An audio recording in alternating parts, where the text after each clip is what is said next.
섭자의 공포이야기 섭공라.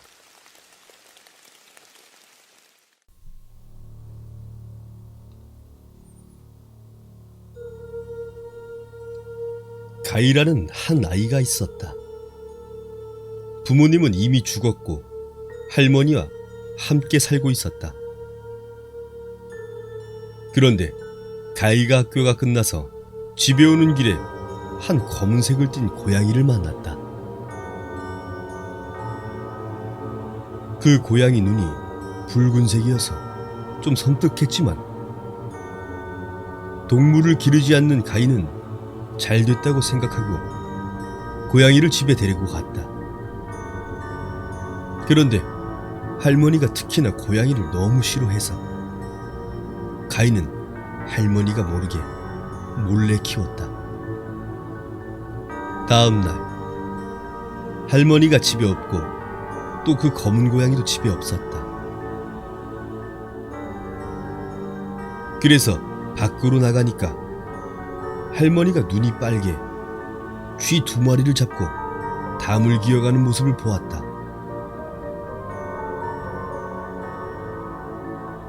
뒤에 있던 옆집 아주머니가 물었다. 아이고, 얘 가이야. 저분 너네 할머니 아니니? 가이는 고개를 돌려 할머니를 다시 보았는데 할머니는 이미 사라지고 난 뒤였다.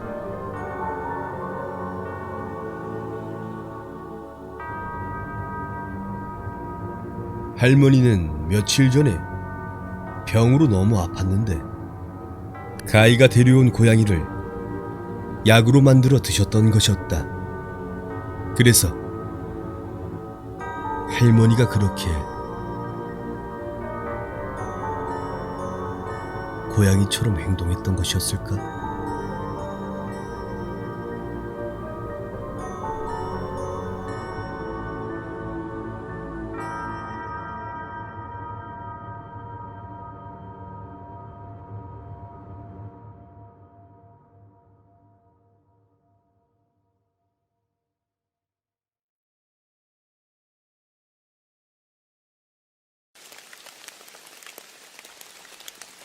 섭자의 공포이야기 섭공라. 이번에 너희들에게 들려주고자 할 이야기는 바로 이 이야기야. 집중 좀 같이 해줄래? 자, 그럼 이야기 시작할게. 어느 날 남자가 기념품으로 토끼발을 하나 샀다. 토끼발은 3가지 소원을 가져다 주는 것으로 알려져 있다고 하던가? 토끼발을 사고 나서 한 10년쯤 지났을까? 그 남자는 10년 후에 사업을 하고 있었어. 제법 번창하고 있었는데 이런 한순간의 실수로 부도 위기에 몰리고 막연자실한 그는 토끼발을 들고 소원을 빌었어. 지금 나에게 4천만 원만 생긴다면 급한 불은 끌 수 있는데 안 되겠지? 그렇게 소원을 빌고 얼마 뒤 아들이 죽었다는 소식이 들려왔다. 건축가로서 건설 현장에 나갔다가 변을 당했는데 기계가 떨어지면서 아들의 허리를 덮쳤고 그렇게 그는 허리가 잘려나갔다. 아내는 그 소식을 듣고 기절을 했고 아내 또한 자살을 결심하기에 이르렀다. 그 남자 또한 자살을 결심하기에 이르렀다. 그런데 전화 한 통이 걸려왔다. 아, 안녕하세요. 김철영 고객님 댁이시죠? 아드님 사고에 대한 보험금이 지급될 예정입니다. 금액은 4천만 원입니다. 그렇다. 소원은 이루어졌다. 아주 비극적인 방법으로. 하지만 반쯤 정신이 나간 아내는 그까짓 돈이 무슨 소용이야. 내 아들 돌려줘. 라고 외쳤다. 외쳤는데 그 옆에는 이 발이 있었다. 그런데 소원을 빌기가 무섭게 문을 두들기는 소리가 들렸고 아내는 밖으로 뛰어나가 아들을 맞이하려 했다.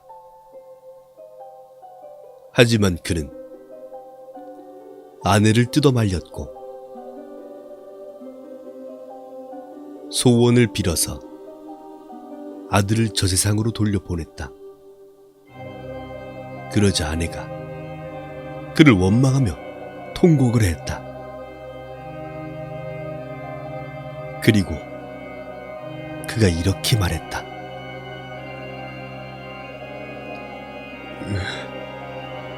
방금 문을 두들기는 소리가 손으로 두들긴 소리가 아니었어.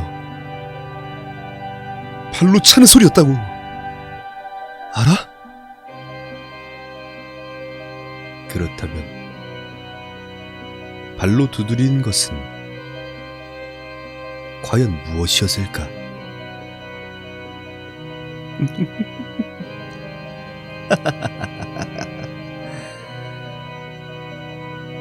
이야기를 재밌게 들었다면 좋아요와 구독, 알람 설정까지 부탁할게. 그럼 다음 이야기 때 보자고.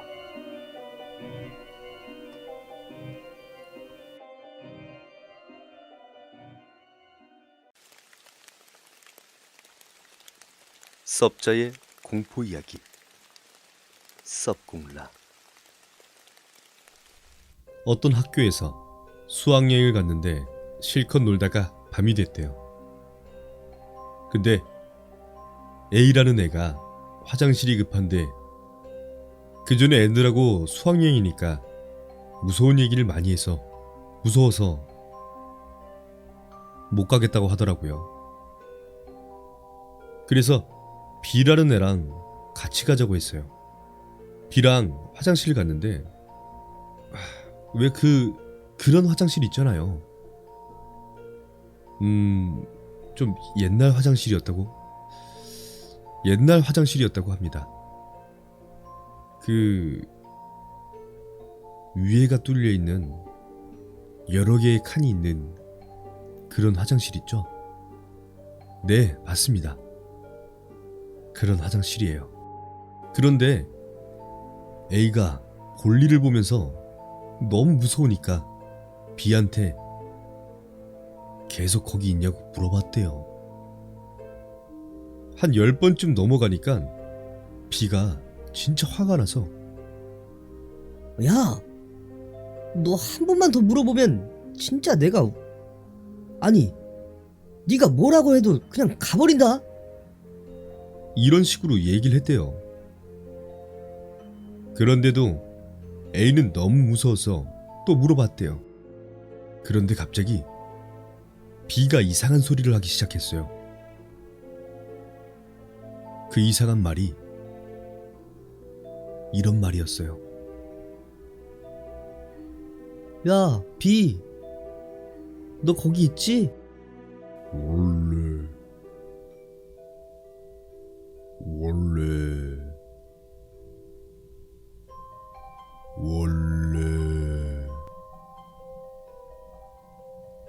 계속 A가 있냐고 물어볼 때마다 원래라고 대답하는 거예요. A는 너무 무서워서 야, 너 내가 나가면 너 죽는다. 이런 식으로 얘기를 하고 볼일을 다 보고 나갔더니 B가 없는 거예요. 그래서 A는 B가 자기 나올 때 그냥 가버린 줄 알고 빨리 숙소로 들어가서 B한테 원래가 무슨 뜻이냐며 왜 그냥 가냐고 물어봤는데 B는 그냥 A가 한 번 더 물어봤을 때부터 그냥 숙소로 돌아왔대요. 근데 더 무서운 건 A가 무사히 수학여행을 끝마치고 학교에서 고대 언어, 뭐 여튼 옛날 언어라는 것을 배웠답니다. 옛날 언어의 원래라는 뜻은 지금 우리말로 해석하면 위에라는 뜻이라고 합니다. 원래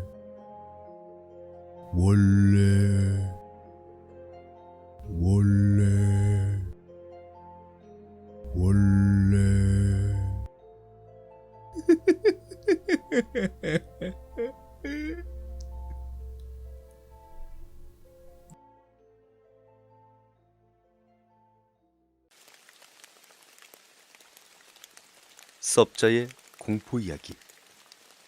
섭공라. 이 이야기는 제 동생이 군 복무 중에 자기 선임한테 들은 이야기랍니다. 이제부터 서술자는 동생의 선임입니다. 저희 아버지 고향은 강원도입니다. 제가 중학교 시절 아버지와 아버지 친구분과 함께 고향에 간 적이 있었습니다. 명절이기도 했지만 두 분 다 낚시를 워낙 좋아하셔서 고향에 있는 큰 저수지에서 낚시를 하기 위함이었습니다. 시골에 도착한 첫날부터 아버지께선 밤낚시를 하러 가신다고 하셨습니다. 그런데 할머니께서는 아버지를 극구 말리시며 못 가게 하셨습니다. 요새 동네가 흉흉해서 밤낚시 가서 돌아온 사람이 하나도 없다며 절대로 가지 말라고 하시는 겁니다. 아버지는 그런 건 헛소문이라며 할머니 말씀을 신경 쓰지 않으셨고 밤에 할머니께서 주무실 때 몰래 나와 낚시를 하러 가셨습니다. 저 역시 덩달아 가게 되었고 아버지와 아버지 친구 그리고 저 셋이서 밤낚시를 하게 되었습니다. 어느새 시간은 흘러 자정이 조금 넘은 시각 두 분께서 약주까지 한잔하셔서 꾸벅꾸벅 졸고 계셨답니다. 익숙하지 않은 낚시이기도 했고 바람은 불지 않았지만 상당히 쌀쌀한 늦가을에 잠도 오지 않아 저는 그저 뭔가 물지 않을까 찌만 계속 쳐다보고 있었습니다. 그러던 중 갑자기 물가 주변으로 안개가 심하게 끼기 시작했습니다. 찌의 윤곽선이 보이지 않아 그저 피곤해서 눈이 침침해졌거나 안개 때문에 흐릿하게 보이는 것이라 생각했지만 곧 그런 게 아니었음을 알게 되었습니다. 자세히 관찰한 결과 찌가 고기가 물었을 때처럼 흔들리는 것이 아니라 엄청난 주파수로 진동하고 있었고 그렇게 찌가 떨리고 있는데도 수면은 조용했습니다. 즉 찌가 수면에서 3, 4cm 정도 떠올랐던 것입니다. 처음엔 무서운 생각은 들지 않았습니다. 그저 찌가 왜 그럴까? 자석이라도 달린 것처럼 왜 떠 있는 걸까? 저 찌가 원래 고기가 물면 공중에 뜨는 것인가? 이런 생각뿐이었습니다. 그렇게 가만히 떨리는 찌를 보고 있는데 갑자기 찌 주변에 아지랑이들이 안개와 합쳐지며 하얀색의 무언가 설명할 수 없는 물질로 이루어진 형상으로 바뀌었습니다. 마치 하얀 안개들이 뭉쳐진 것 같은 그런 것이 말이죠. 이윽고 그것들은 사람 형상으로 변해갔습니다. 하얀 물체는 자기를 쳐다보는 것 같았고 점점 형체를 완성해가며 저희 쪽으로 천천히 그리고 공중에 뜬 채로 다가오고 있었습니다. 저는 그제야 예산일이 아니다 싶어 주무시는 두 분을 깨우려고 했는데 갑자기 가위에 눌린 것처럼 몸이 움직여지지 않았습니다. 하얀 물체는 점점 모습이 뚜렷해지는데 얼굴 부분에 눈, 코, 입이 만들어지며 마치 울부짖는 것처럼 입을 벌리고 있었고 점점 벌어지는 눈에는 퀭하니 어두운 구멍만 있을 뿐 점이 없었습니다. 아버지와 아버지 친구분이 일어나지도 않고 제 몸 역시 움직이지 않아 그것들을 쳐다보고 있는데 갑자기 아버지 친구분께서 꿈을 꾸시다가 화들짝 놀란 듯 벌떡 일어나셨습니다. 일어나자마자 거의 코앞까지 다가온 정체모를 형체를 보고서는 저와 아버지를 깨우려고 흔드셨지만 저는 움직일 수가 없었고 아버지는 여전히 요지부동이었습니다. 그러자 친구분은 초인적인 힘을 발휘 그 두 사람을 양 어깨에 한 명씩 들쳐매고 1km 정도 뒤 길가에 세워놓은 차까지 달려갔습니다.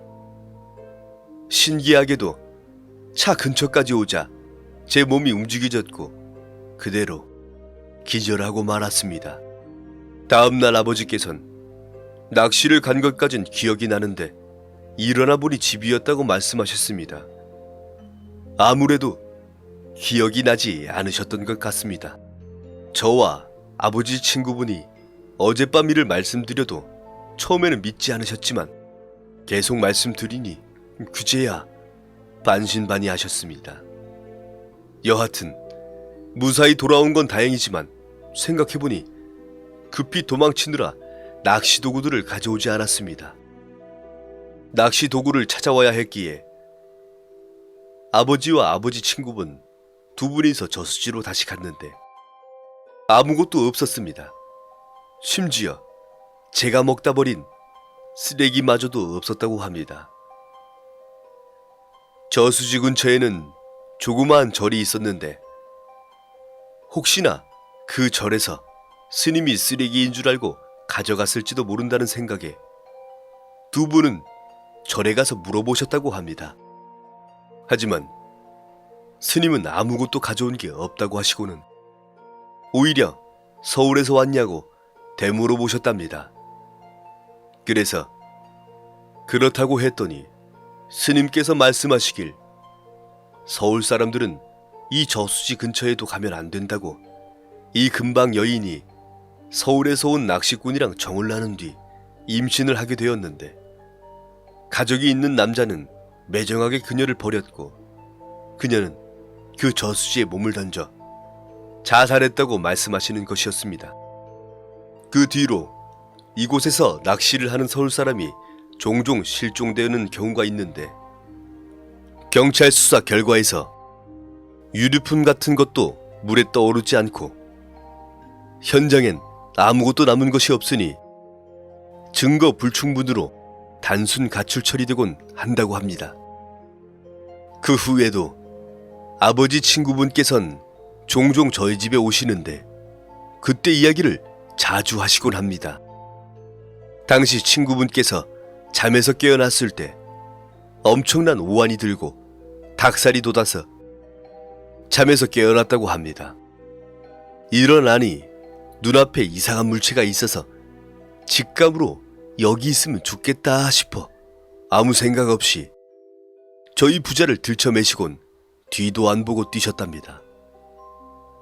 평소라면 못 들었을 텐데 그 괴력이 어디서 나셨는지 본인도 신기하다고 하십니다. 아버지 친구분의 집안이 예전부터 기운이 강하고 대가세에서 대대로 조상신이 많이 계셨다고 합니다. 그 덕에 아버지 친구분은 그 상황에서 일어날 수 있었던 것 같다며 지금도 저희 아버지는 그 친구분이 생명의 은인이라며 집에 오실 때마다 극진히 대접해드리고 있습니다. 여러분, 낚시는 좋지만 밤낚시는 특히 더욱더 조심하셔야 되겠습니다. 저처럼 이런 일이 없도록 말이죠.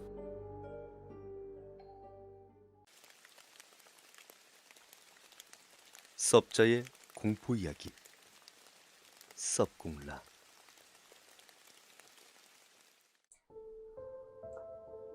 언젠가 사귀었던 남자친구가 있었습니다. 그에게는 여자친구가 이미 있었지만 그럼에도 그 사람을 포기할 수 없어 결국 비밀 연애를 했습니다. 그런데 연애를 시작한 지 얼마 후부터 잠을 자고 있으면 꿈에서 어떤 여자가 나타나서 그저 말없이 무표정한 얼굴로 저를 내려다보곤 했습니다. 하얀 블라우스에 검은색 치마를 입은 긴색 머리의 여자였습니다. 매일 밤마다 나타났지만 그저 쳐다만 보기에 더 이상 신경을 쓰지 않았습니다. 그러던 어느 날 밤늦게 버스를 타고 집에 가다가 너무 피곤해서 버스에서 그만 잠이 들었습니다. 한참을 자다가 문득 눈이 떠졌습니다.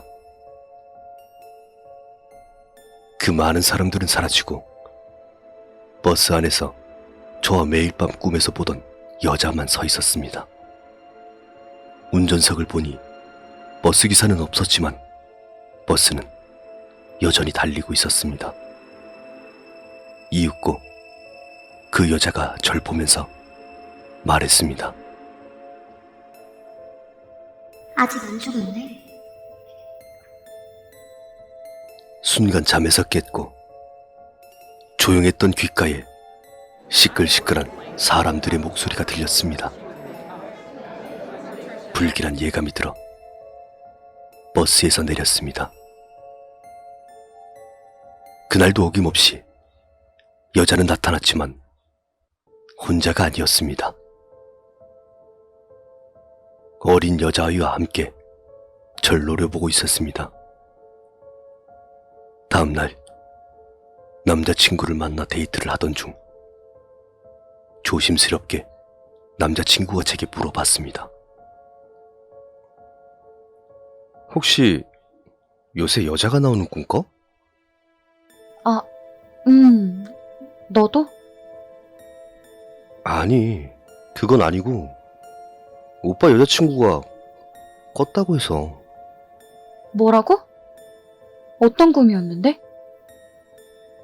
남자친구가 말하는 인상착의는 제가 본 여자와 동일했습니다. 혹시 여자아이도 있지 않았어? 맞아. 날 노려보고 있었어. 저는 그의 여자친구와 같은 꿈을 꿨던 것입니다. 그 후 그와 헤어졌고 그 때문인지 다시는 그런 꿈을 꾸지 않았습니다.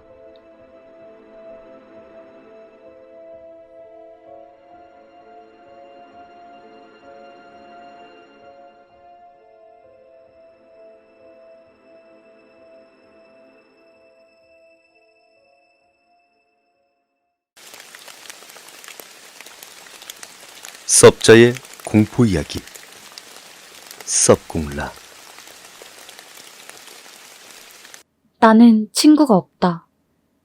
남자친구뿐만 아니라 같은 여자친구까지도. 사교성이 부족한지 남들과 어울리는데 에너지를 쏟는 것이 너무나 피곤하다. 그래서인지 영화 보는 것이 좋다. 그저 스크린을 바라보면 되니까. 주말마다 영화관에 간다. 멀티플렉스 같은 영화관도 가지만 주로 가는 곳은 인디영화 상영관이다. 사람이 적은 한적한 객석에서 앉아있는 것이 행복이다. 어느 주말 평소처럼 영화관에 갔다. 티켓을 받고 기다리고 있는데 선글라스를 낀 남자가 말을 건넸다. 낯선 사람. 게다가 남자였기에 경계하며 뒷걸음쳤지만 남자는 환한 얼굴로 말한다. 저기요. 실례지만 제가 이 영화 찍은 감독입니다. 혹시 보고 나서 감상평을 들려주실 수 있나요? 네? 네. 네, 알겠습니다. 꼭 평가해 드릴게요.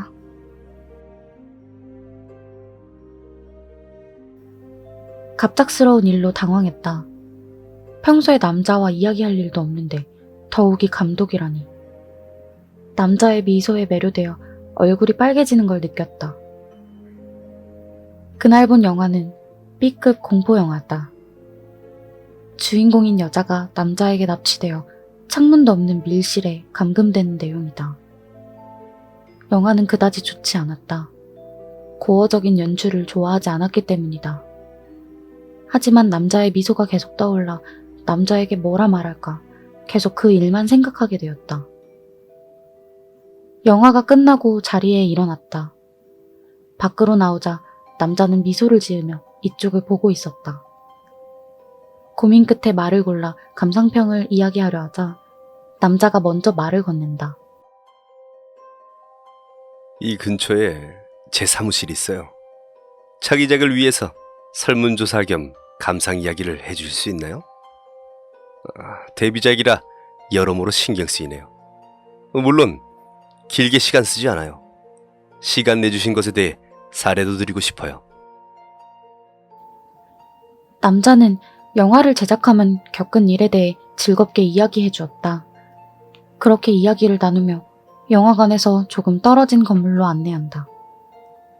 엘리베이터가 20층에 올라가는 중 남자가 쑥스러운 듯 물었다. 아까 제 영화 어땠나요? 아깐 사람들이 많아서 대답 듣기가 왠지 쑥스러웠습니다. 여기라면 아무도 없으니 솔직하게 이야기 주셔도 돼요.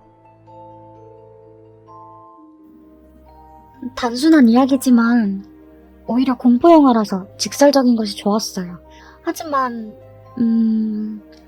여자가 결국 밀실에서 괴로워하다가 죽는 내용이라 감독님의 의도가 궁금하네요. 뭘 전달하고 싶으신 거죠?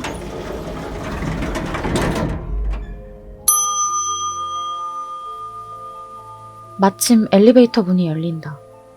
남자는 대답하지 않았다. 여전히 부드러운 미소를 띤 채 문 앞에까지 데려왔다. 문에는 제작사 이름이 새겨져 있다. 남자는 열쇠로 문을 열며 나를 사무실 안으로 이끌었다. 사무실은 어두컴컴했다.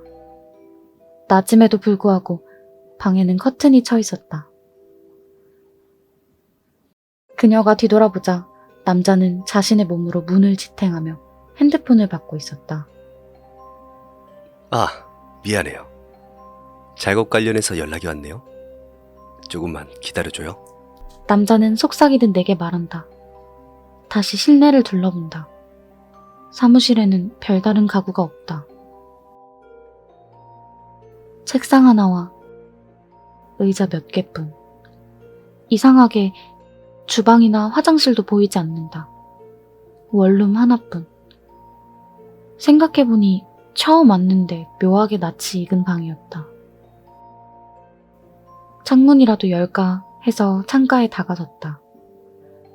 커튼을 젖히자 벽이 있었다. 뒤돌아 남자를 쳐다봤다. 그는 처음에 봤을 때 보여준 그 상냥한 미소를 지으며 현관 밖으로 가자 조용히 문을 닫았다. 순간 당황스러워 손에 있던 가방을 떨어뜨렸다.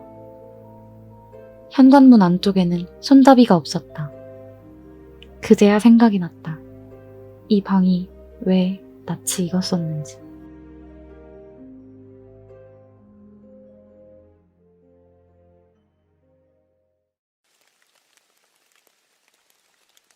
섭자의 공포 이야기. 섭공라. 지금으로부터 4년 전 제가 군대에서 병장이 되었을 때 일입니다. 병장이 돼서 여유롭게 지내던 어느 날 이상한 꿈을 꾸었습니다. 꿈에서 저는 얼룩무늬 야상에 오렌지색 추리닝을 입고 아무도 없는 내부반에서 책을 읽고 있었습니다. 그때 저희의 내부반은 복도 쪽 출입문이 1개, 그리고 외부로 나가는 출입문 1개가 마주보고 있는 구조로 되어 있었습니다. 갑자기 복도 쪽 내무반 출입문이 마치 저절로 열리는 것처럼 활짝 열리더니 약간 작달만한 키에 새까만 긴 머리에 새까만 원피스, 새까만 스타킹을 입은 얼굴이 새하얀 아가씨가 쓱 들어왔습니다. 원래 군인들은 여자들이라면 정신을 못 차리지만 꿈이 워낙 생생하여서 그때 든 생각은 민간인이 어떻게 내부반에 들어왔지? 당직사관한테 들키면 장난 아니게 깨질 텐데 하는 두려움에 그 아가씨를 내보내려고 그 아가씨에게 다가갔습니다.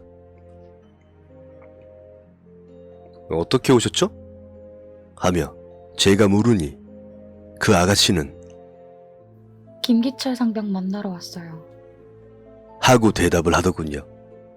그런데 그 상병은 저희 소대 사람이 아닌 옆에 소대 소속 사람이었습니다. 저의 사무실에 와서 가끔 일도 했었던 김기철이라 어느 정도 얼굴을 알고 있었죠. 그런데 왠지 그 아가씨가 무섭고 김기철과 만나게 해서는 안 될 기분이 팍 들었습니다. 그래서 전 이렇게 말했습니다. 아, 그분 면회 갔는데 만날 수가 없어요. 다음에 다시 오세요. 라고 말했습니다. 하지만 그 여자는 제 말을 못 들은 듯 그 상병을 찾아 아무도 없는 내무반을 계속 돌아다니며 찾아다니는 것이었습니다. 김기철, 찾아야 돼. 이렇게 중얼거리면서요. 그러자 저는 당직사관한테 들키면 이거 박살나겠구나 하는 두려움에 그 여자를 잡고 끌어내자는 생각을 하게 되었습니다. 그래서 내무반에서 빙빙 도는 여자의 팔을 잡고 끌고 나가려고 하는 그 순간 그 여자가 저를 보며 씩 하고 웃는 것이었습니다. 그 순간 저는 형용할 수 없는 두통을 느끼며 쓰러지는 것이었습니다. 하지만 그때 최 병장님 일어나십시오. 하는 소리와 함께 제 눈이 번쩍 뜨이는 것이 아니겠습니까? 벌써 후임들은 이불을 다 개어놓고 있었고 제가 깨질 않아서 억지로 깨었답니다. 두통은 그 여운과 함께 가시고 있었죠. 아침 점호가 끝나고도 너무 생생한 꿈속에서 저는 그 상병을 사무실로 불러내 그 이야기를 하니 무척 놀라며 집에 전화를 하러 갔습니다. 그리고 저는 사무실 책상에 앉아 서류 작성을 하는 순간 오른쪽 손목이 가려운 것을 느끼고 손목을 긁었습니다. 안에서 무슨 실 같은 게 간질거리는 것이었습니다. 그래서 실을 잡아당겼습니다만 저는 입을 한참이나 벌리고 놀랄 수밖에 없었습니다. 왜냐하면 제 손목에서 나온 건 실이 아니라 길이가 60cm나 될 것 같은 여자 머리카락이었기 때문입니다. 과연 이 머리카락은 누구의 머리카락이었을까요?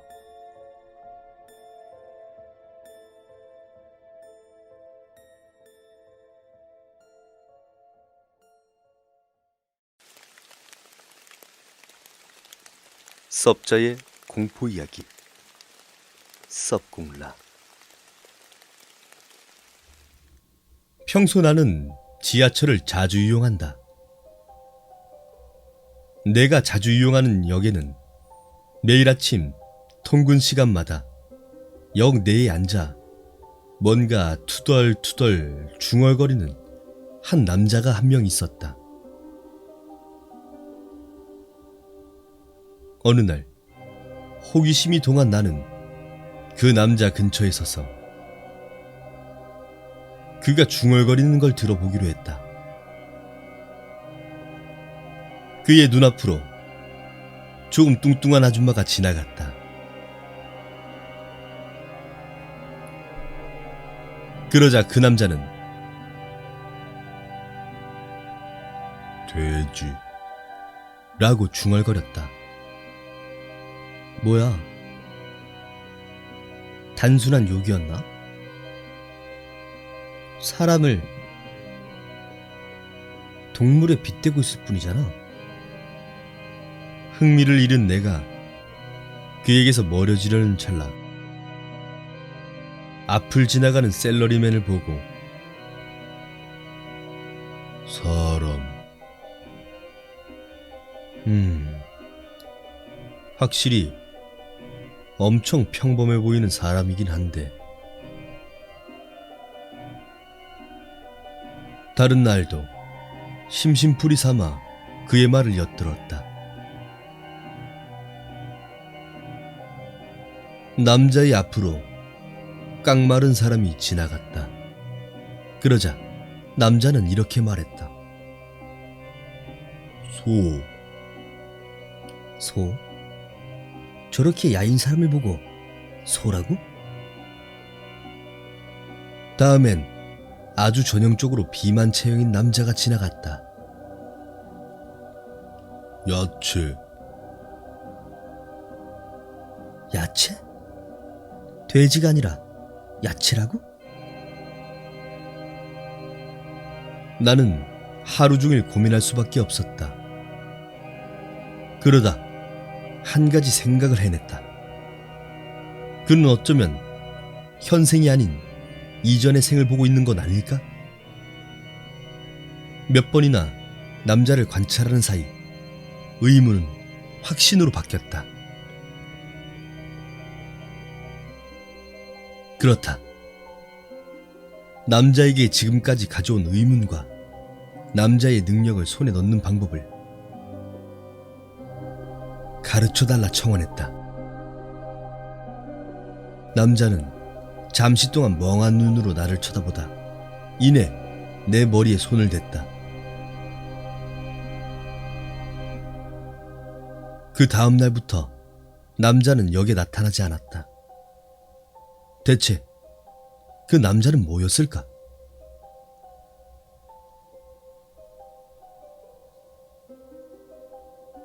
나는 남자가 가졌던 능력을 손에 넣었다. 헌데 그 능력은 내가 기대했던 것과는 완전히 다른 것이었다. 이 능력으로 알 수 있는 건 단 하나. 그 사람이 이전 식사에 뭘 먹었느냐 하는 것이다. 너무나 시시한 능력에 나는 그만 웃어버렸다. 뭐야, 결국 내가 얻은 능력은 사람들이 그 전날이나 그 전에 그냥 먹었던 음식뿐이잖아.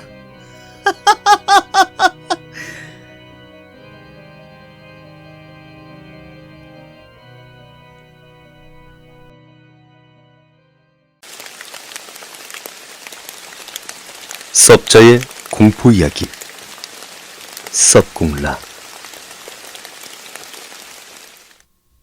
저는 친구 3명, 저까지 4명이서 산속 캠핑장을 갔습니다.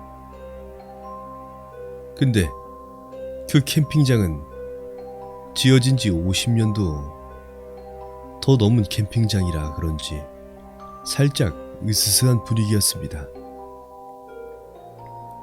그래도 싸게 왔으니 재밌게 놀고 가자는 식으로 아이들끼리 고기를 구워 먹고 쉬던 중 한 아이가 산속에 묘지가 있다고 하며 가자 해서 가게 되었습니다. 한참을 헤매고 있다가 저는 여기가 맞는 거야? 아니면 넌 뒤졌어? 라고 하더니 친구 A가 모르겠어. 여기가 어디지? 라고 하였고 친구 B가 너 때문에 이게 뭐야? 라고 하였습니다. 친구 C는 힘들어 뒤지겠네 라고 했습니다. 근데 그 순간 누군가 거의 다 왔어. 라고 말했습니다. 저는 섬뜩하여 친구도 두고 그대로 뒤도 안 보고 뛰쳐나왔습니다. 그 후 아이들은 보이지 않았고 저는 이걸 쓰고 이제 친구들한테 가보려고 합니다. 곧 갈게.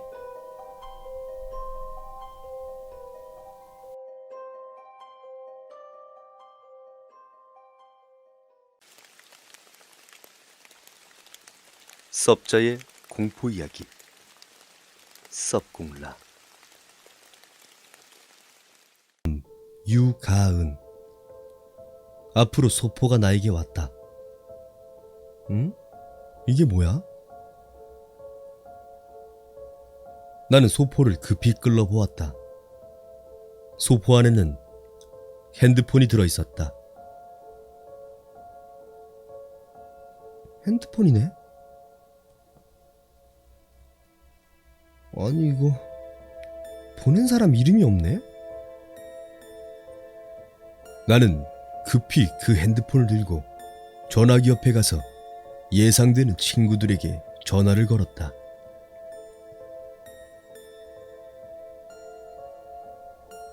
유민이? 나 가은인데 네가 나한테 핸드폰 보냈어?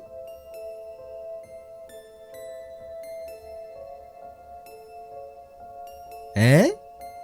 미쳤니? 내가 왜 비싼 돈으로 너한테 핸드폰을 보내? 그치? 네가 보낸 게 아니지? 아무리 전화를 걸어도 친구들의 대답은 같았다. 그러던 어느 날 잊고 있던 그 핸드폰으로 전화가 왔다.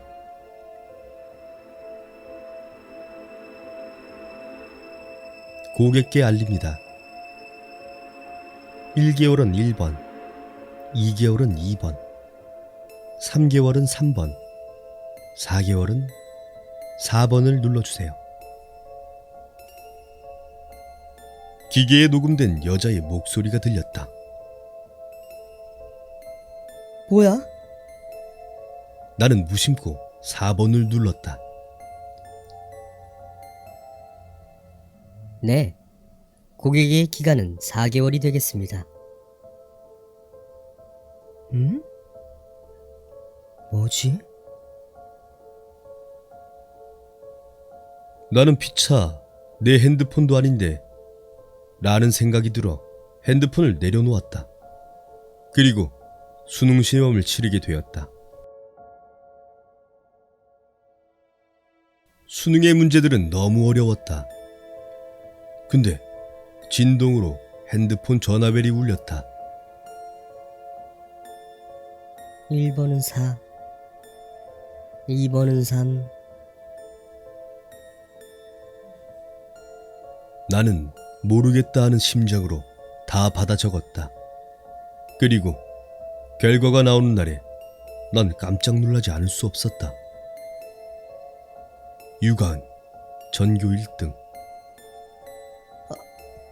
아니, 내가 1등이라니. 그 핸드폰은 자신이 언제 어디서 시험을 치르는지 알고 나는 그 핸드폰이 점점 마음에 들기 시작했다. 어느덧 시간은 흘러 4개월이 되기 5분 전.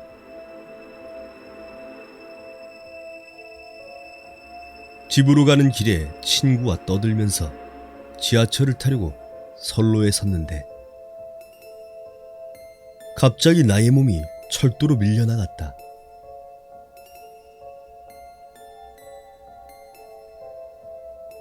가은아, 어서 올라와. 친구가 소리치고 있었지만 몸은 움직이지 않았다. 안 돼! 나는 숨이 끊어지기 전 핸드폰이 웃는 것을 보았다. 4개월이 되었습니다. 핸드폰에서 기계적인 여자의 목소리가 흘러나왔다.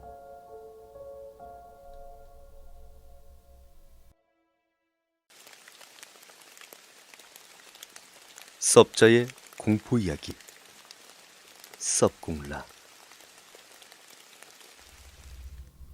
외관은 다른 보통 집과 다를 것이 없다. 그러나 이 집에서 일어난 괴사건의 조사에 접한 사람들은 누구나 이상함을 알았다.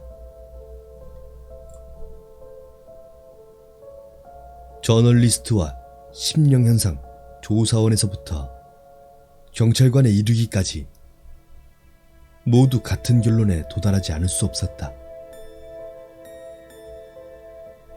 패기 호지슨 부인이 4명의 아이들과 런던의 북쪽 교회 앤필드의 셋집에 있는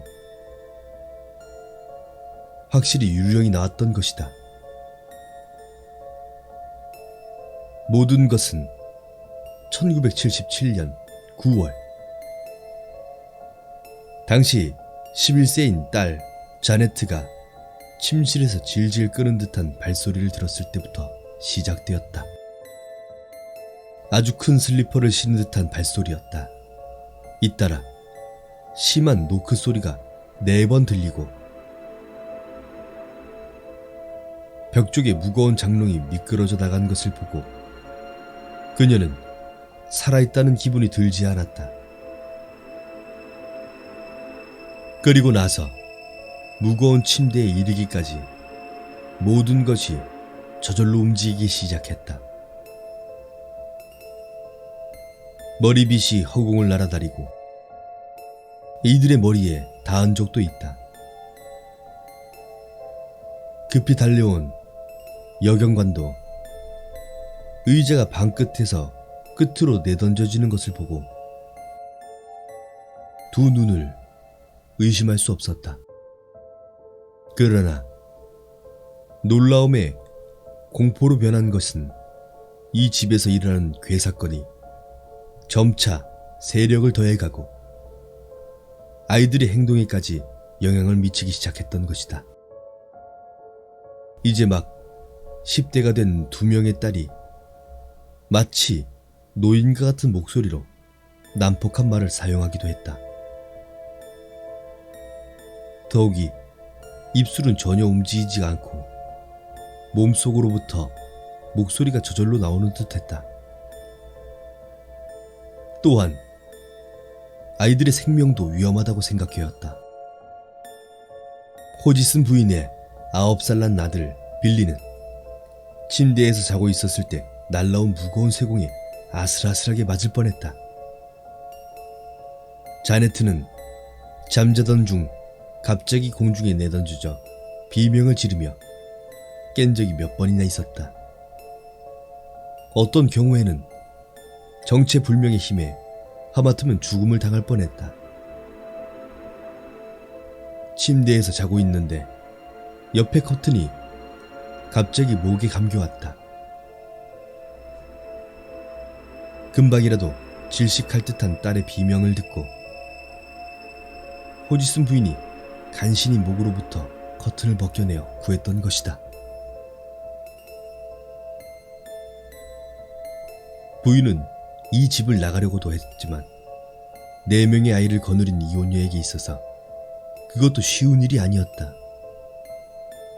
더욱이 이사를 해도 그 녀석이 뒤를 쫓아오지는 않을까 하고 걱정이 되었다. 왜냐하면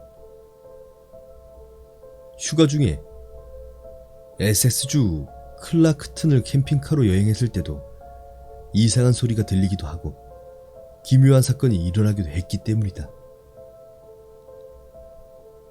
일가의 고통에 대하여 들은 대부분의 사람들은 아이 같은 나쁜 장난일 거라고 뭐 그런 정도로만 생각하고 끝냈지만 전문가의 의견은 전혀 달랐다.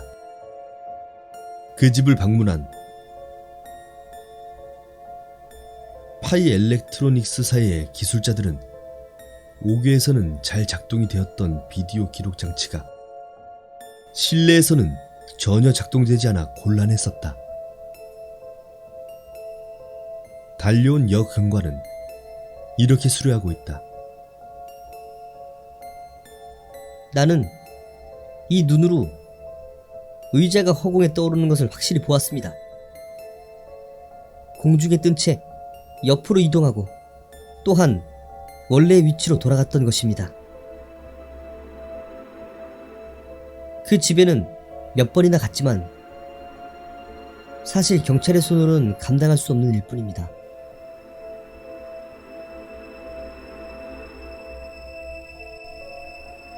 심령 연구가인 모리스 그리소는 노크 1번은 No, 노크 2번은 Yes라고 하는 부호를 사용하여 그 녀석과 교신을 시도했다. 당신은 이 집에서 죽었습니까? 노크가 2번 울렸다. 이 집에서는 몇 년을 살았습니까? 노크가 정확히 53번을 울렸다. 그리고 그 뒤 심한 노크 소리가 계속 멈추지 않게 되었다. 그로스는 당황하며 물었다. 당신은 나를 비웃고 있는 겁니까? 그 대답은 쿠션이 가득 채워진 볼 상자가 마루에서 날아들라 공중을 날다가 그의 머리에 명중했다. 괴이한 현상을 설명하는데 중요한 구실을 한 사람은 자네트의 언니인 마가렛이었다. 어느 날 밤, 그녀는 잠자던 중에 갑자기 침대 위에서 몸을 아래 위로 튀게 하며 저쪽으로 가! 10명의 난쟁이들! 하고 외쳤다. 그리고 잠이 든 채로 그들에 대해 상세한 설명을 했던 것이다. 그녀가 이름을 댄 것은 아기 1명, 소녀 3명과 소년 2명이었다. 그리고 중년의 부부였다. 남편은 프랭크 와트슨이라고 하며 1층 의자에서 숨을 거둔 남자라 한다. 계속해서 자네트가 자고 있는 방향에서 목이 쉰 듯한 오싹한 신음소리가 들려왔다. 그러나 조사원들은 자네트 자신이 저런 소리는 낼 일은 절대 없다고 생각했다. 어느 날 심령 연구가 그로스가 내 이름은 조이다. 라고 하는 소리를 들었고, 또 다른 날에는 나는 빌로 흡스다. 라는 소리를 들었다. 그리고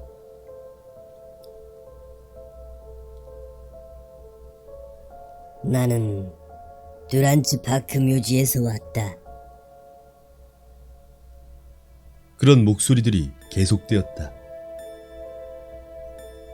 테이프에 녹음한 흡수의 목소리는 이렇게 말하고 있다. 나는 72세이다. 가족을 만나러 왔지만 가족은 이미 이곳에 없다. 이 유령 사건은 3년간 계속된 후 뚝 끊기고 그 이후로는 일어나지 않았다.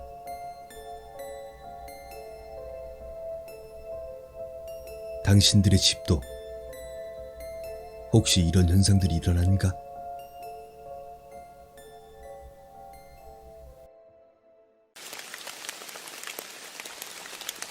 섭자의 공포 이야기 섭공라. 한 대학생이 자살을 했습니다. 경찰은 타살인지 자살인지 밝히기 위해 방안을 조사하기 시작했습니다. 그런데 그 대학생의 일기장이 눈에 들어왔습니다. 한 경찰관은 죽음의 단서를 찾기 위해 그 일기장을 읽어보았습니다. 그 일기장엔 바로 옆방에 어떤 여자를 짝사랑하는 글로 가득 차 있었습니다. 매일매일 써내려간 일기장에는 온통 그 여자를 사랑한다면서 혼자 아파하는 글로 메어져 있었습니다. 자살하기 바로 전날의 일기를 보았습니다. 1월 1일 월요일 맑음. 오늘도 그녀가 날 보며 웃음을 보였다. 난 한마디 말도 못하고 그녀를 피했다. 너무나도 사랑스런 그녀의 웃음을 피하기만 하는 내가 너무 한심스러워서 그녀를 생각하며 깡소주를 비울 때쯤 그녀의 방에서 들리는 침대의 삐그덕거리는 소리, 그리고 그녀의 신음소리. 아닐 거야. 이건 환청일 거야. 날 보며 수줍게 미소를 짓는 그녀가 그럴 리 없다. 하지만 분명히 들리는 그녀의 신음소리. 머리가 깨질 것 같다. 세상이 싫다. 이 세상에서 가장 깨끗할 것 같은 한없이 사랑스러워 보이던 그녀가 애써 그 소리를 외면하려 해도 그녀의 추잡한 신음소리는 더욱 나를 괴롭게 만든다. 더럽다. 삶이 싫다. 그녀가 더 이상 싫다. 일기는 여기까지였다. 경찰관은 그 여자가 도대체 어떤 여자인지 궁금했다. 그래서 옆방의 여자를 보기 위해 그녀의 방으로 향했다. 조용히 문을 두들겨 보았지만 아무 소리도 나지 않았다. 그렇게 하루가 흘렀다. 그 뒤론 그녀의 모습을 본 적이 없다던 하숙집 주인 아주머니의 말에 몰래 그녀의 방을 수색하기 위해 조용히 그녀의 방에 들어서는 순간 침대 위에 싸늘히 식어있는 그녀의 시체를 보았다. 한 손에 독약을 쥔 채로 싸늘한 주검이 되어 있었던 건 이 여인도 마찬가지였다. 그리고 바로 책상 위에는 종이가 한 장 남겨 있었다. 그 종이엔 대학생이 자살하기 바로 전날 쓰여진 것이다. 내가 좋아하는, 내가 정말 사랑하는 그는 오늘도 내 웃음을 외면하고 말았다. 나 같은 여자는 사랑할 자격조차 없는 걸까? 아무리 내가 좋아한들 내겐 아무런 눈길조차 보여주지 않는 그를 더 이상 사랑해도 되는 걸까? 언제나 내게 싸늘한 뒷모습만 보여주는구나. 한 남자에게조차 이렇게 외면당하는 내가 싫다. 이 종이를 읽은 경관들은 깊은 생각에 잠겼다. 그렇다. 그 대학생이 들은 그녀의 신음소리는 그가 생각하는 다른 남자와의 추잡한 행위가 아닌 그 대학생을 너무나 사모한 나머지 그녀가 독약을 먹고 고통에 시달리며 이 세상을 떠나가는 마지막 몸부림이었던 것이다.